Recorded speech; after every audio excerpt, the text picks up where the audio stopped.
This is the GRP podcast where we talk about God, religion, and politics. And I'm your host, Hijabi Down Under. Today, we're going to be demonstrating why evolution cannot be responsible for creating all of life on Earth. What's more, I'm going to demonstrate that it cannot even produce your eyebrow, let alone every single living thing. What you have to understand is that according to mainstream science, all of life on Earth was produced by random mutations and natural selection. Every single species, every feature in every living thing was produced by a blind and stupid process of random mistakes in the genetic code that by mistake produced new features that happened to be useful, and the natural selection preserved these new features. Now, anyone who has studied any level of biology seriously knows deep down that this process is truly ridiculous. And today I'm going to show you why, by showing you how it would be incapable of producing an eyebrow. So one of the main functions of your eyebrows are for use in facial expressions. This is done by the facial muscles pulling your eyebrows in different directions. To keep it simple, today we're going to be focusing on the simple action of raising your eyebrows. So without any prior knowledge in anatomy and physiology, as you raise your eyebrow, you can see that clearly there has to be a muscle attached to the skin under your eyebrow that can contract and lift your eyebrow up. Now, for this muscle to be useful, the eyebrow has to be in just the right location on the skin above where the muscle is attached. If you were to have the eyebrow on the top of the forehead or in the middle of the forehead, that muscle would be useless in lifting your eyebrows. The eyebrow just wouldn't move. For the muscle to be useful, the location of the eyebrow has to be just right above the insertion of the facial muscle to the skin below it. So let's think about some of the other features that have to be right in order for this to work. The hairs also have to be formed into a coherent structure. You can't just have random hair all along your forehead. They have to form a clear structure. So in other words, there has to be an area where there's no hair or very little hair, so on your forehead, so that it's clear where the eyebrow starts and where it ends, right? So that when somebody is looking at you, they can see a visible structure and not just some random smatter of hair. The other thing is the hairs have to be relatively close together, so you need a certain density of hairs as well. Evolution has no method of doing this except by random mutations. Now, mutations are in proteins, but evolution has no way of creating features except by random changes to the code. Okay? So by a mistake or a series of mistakes, the eyebrow had to end up in the correct location. But what does that involve? Eyebrows are made up of about 250 hairs, and I took a rough measurement of my own eyebrow, and let's say just roughly the area of an eyebrow is about 5 centimeters wide by 1 centimeter deep. So what are the odds that by mistake, the eyebrow hairs were encoded to fall within that region and not in some other random configuration all along the forehead? Before I get into the maths of this, just think about how ridiculous this proposition is. The way that you ended up with an eyebrow was that by a series of chances, total mistakes, you ended up with 250 hairs forming a very clear, visible structure on your face, so that when the underlying muscle contracts, it's clear that you have raised your eyebrow. That alone warrants an eyebrow raise. But of course, common sense, who uses common sense? We don't use common sense, so we're going to use maths instead. What you have to understand is that this has to be encoded as part of the body plan. There has to be a code that allows hair to grow in the eyebrow region and importantly, not on the forehead, because if you had your eyebrow all over your forehead, you wouldn't be able to distinguish it during facial expressions.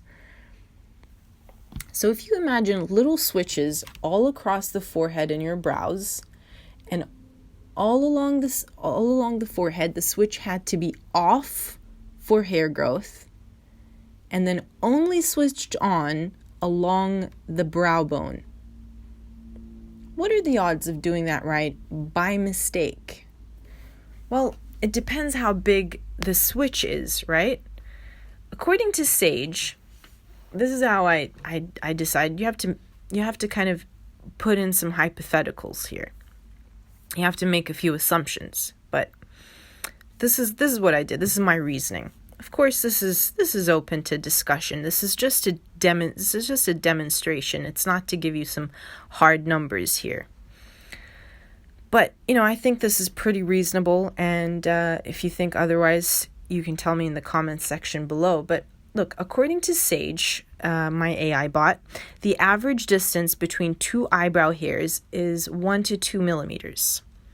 We want to make this as easy as possible for evolution. So let's say the size of a switch is 4 millimeters across, because every 4 millimeters you have one eyebrow hair growing. So just roughly, the area between the top of my forehead or my hairline to the bottom of my eyebrow is about 5 centimeters deep, and going across the eyebrow is an area about 5 centimeters wide. What are the odds that the code by mistake went off for all the areas above my eyebrow and then on just within the brow area? I'm not great at maths, so I asked my AI bot. I plugged in the following question. If eyebrow hairs are coded by switches on and off in an area 5 centimeter by 5 centimeter, each switch is 4 millimeters by 4 millimeters across. What are the odds of getting all the switches off in the area outside the eyebrow and on inside the eyebrow area? So this is just, don't worry too much about the maths. What I'm basically saying is, what are the odds of the code by mistake not growing hair on your forehead and by mistake growing hair just along the brow area? So Sage kindly walked me through the maths. It was fairly detailed. You can read it in the description box below.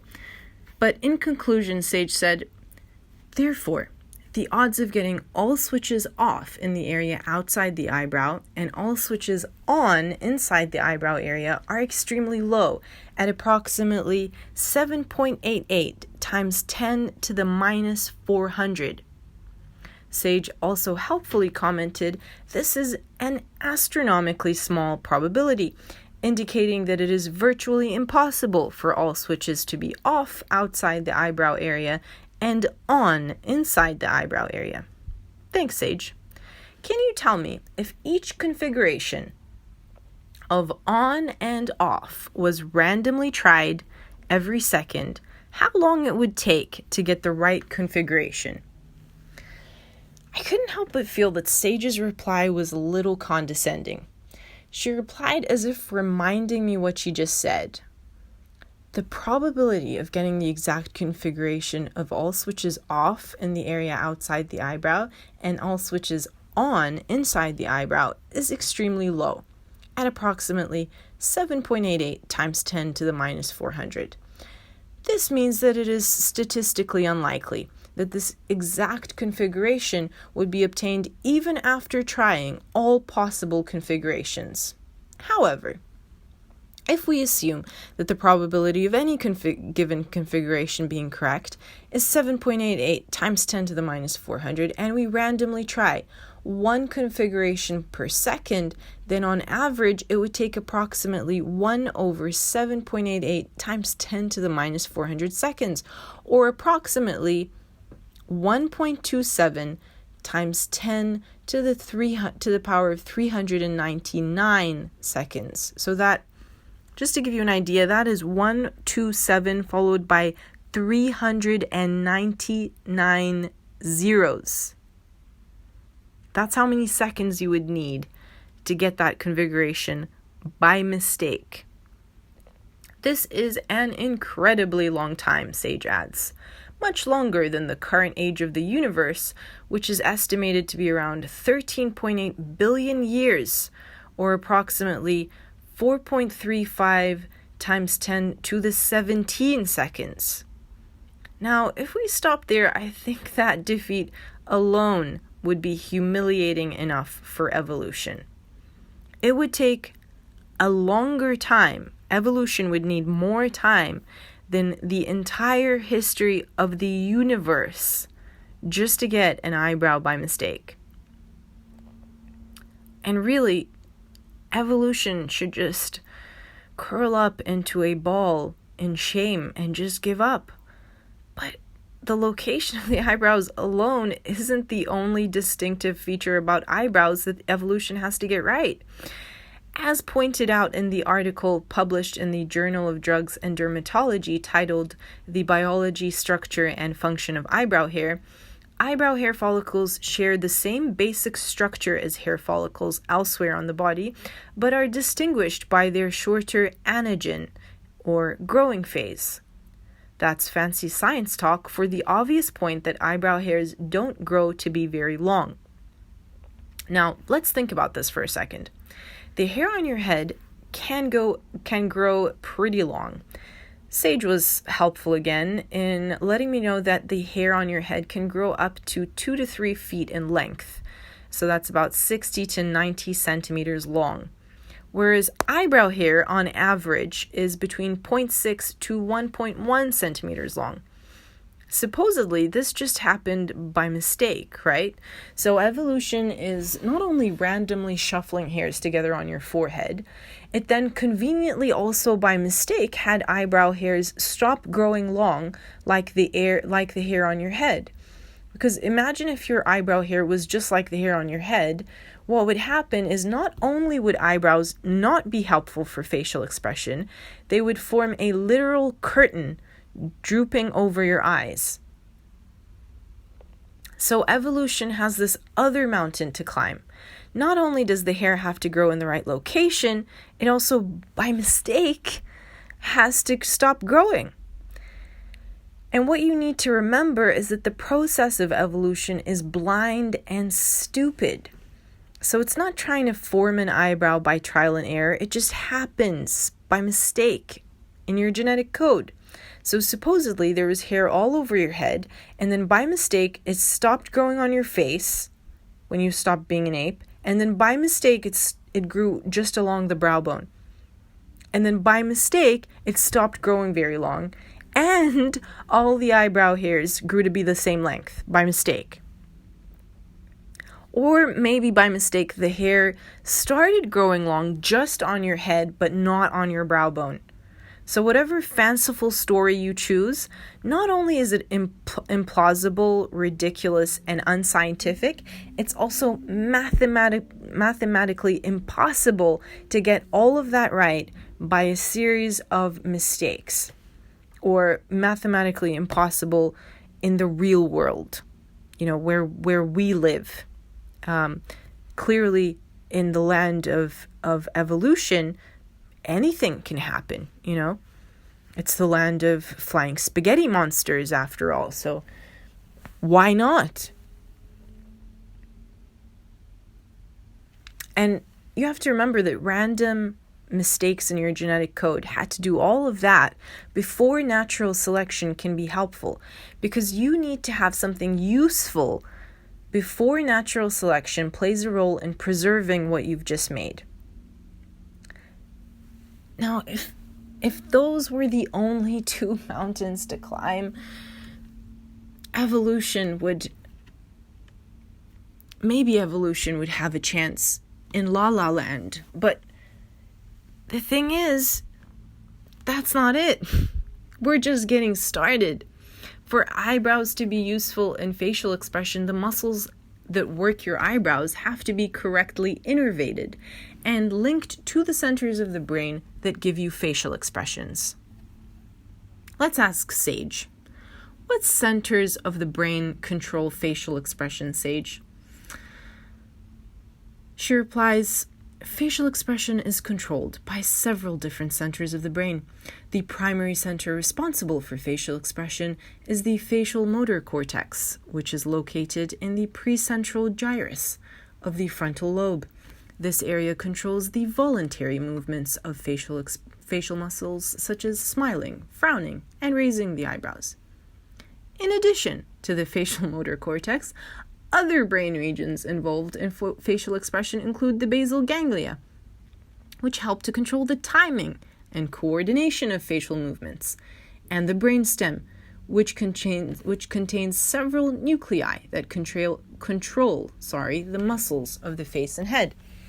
The limbic system, which is involved in emotions and social behavior, also plays a role in facial expression. The amygdala, for example, helps to process emotional information and can produce facial expressions in response to emotional stimuli. The cingulate gyrus and insula are also involved in processing emotional information and can influence facial expression. Overall, Sage concludes, facial expression is a complex process that involves several different regions of the brain working together to produce a wide range of facial movements and expressions. Now, if you were paying attention to what I just read, you can see very clearly that the eyebrows could not have ever developed through a series of blind and unintelligent stabs in the dark. It's very clear that the eyebrow hairs are strategically located to form a visible structure. Blind and unintelligent processes could never create a structure from a series of hairs, let alone a structure that is located in a specific area and connected to a muscle underneath it, and to the centers of the brain that control your emotion, all of which play together. So there's all of these thousands of nerves working together to allow you to communicate emotion. Your eyebrows have literally just dealt a death blow to evolution. How many more millions, in fact billions, of complex features of living things is evolution supposed to account for? Think about it. What's clear is that there is a vastly intelligent and capable being who brought you and all living things into existence, and evolution is, quite frankly, the absolute worst scientific theory in history.